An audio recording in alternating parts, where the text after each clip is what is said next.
I know Chiggs is in here recording this. No Chid Smooth in here, right? So whatever you say, you know, Chig gonna have everything up there.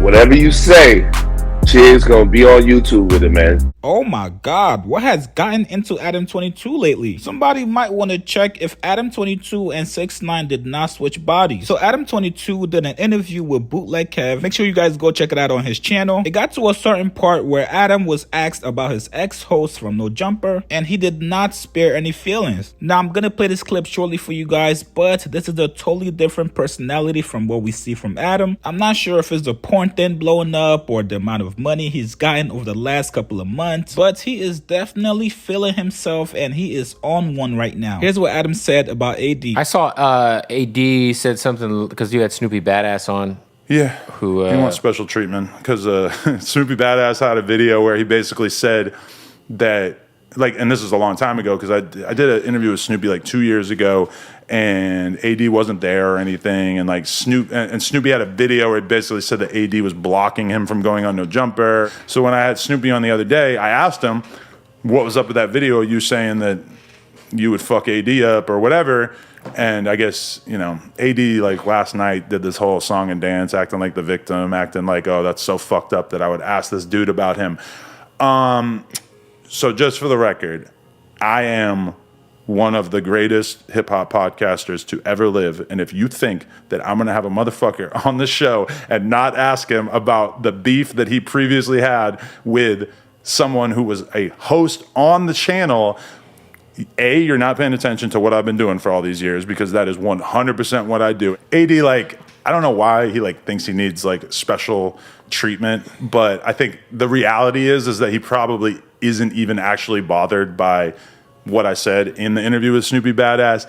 He just does like 4 streams a week and he needs topics and he needs stuff to talk about. And so that probably seemed like something that would be good clickbait. Right. And that's not like, people just, you see people become this weird version of themselves, and they start faking fights and they start faking beefs and they start, you know, creating beefs out of nothing or whatever. And I was in Florence about to get married is because his cousin came on one of the No Jumper panels, and then AD did a whole stream talking about, you know, if I'm not fucking with Adam, then you, or if you're my cousin, you shouldn't go on No Jumper or whatever. And I hit him up. I sent him like, you know, a couple of texts just being like, bro, I didn't know you had a problem with this fucking guy. Like, what do you, like, but again, it's like, he needed some clickbait. He needed something to talk about that week. So you see how AD, even being who he is, he just is, I don't know, it's like weird. Like, oh, you could have just texted me and said, like, why'd you interview my cousin? Instead, you do a 3-hour live stream about it.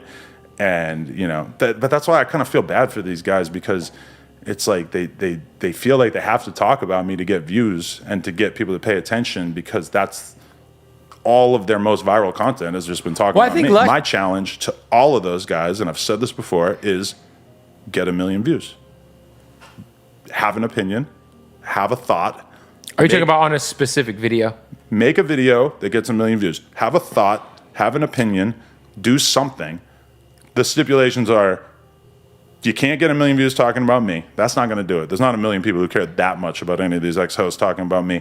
Or, you know, get an interview. Talk to somebody who's like really interesting and get 1 million views. That's my challenge to every single one of them. Well, I think you will have proven to me that you successfully when you get 1 million views, because I could tell you that last month I got 50 million views on my YouTube channel. And this is like, people talk about a sinking ship. All of these channels combined are maybe 10% of the views that I get in a month, and I'm a sinking ship. This is what these people actually, while they were on the channel, I was always transparent about pay. I was always like very, you know, open to having discussions about what the future of the channel was going to be. So that is the one thing that really bothers me, is just this bullshit victim narrative that was painted on the way out. And at the end of the day, you need money to go to war. And I got a lot of it.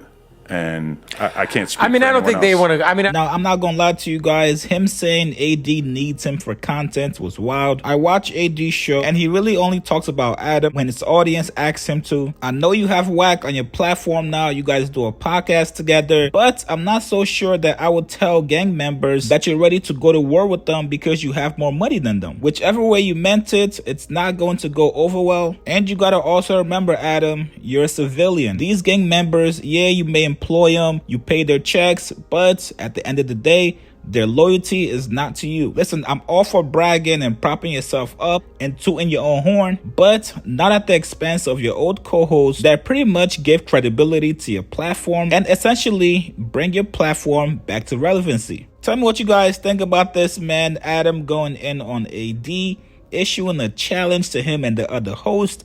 Post your comments below. Subscribe to my channel. Like this video. I'll see you guys later.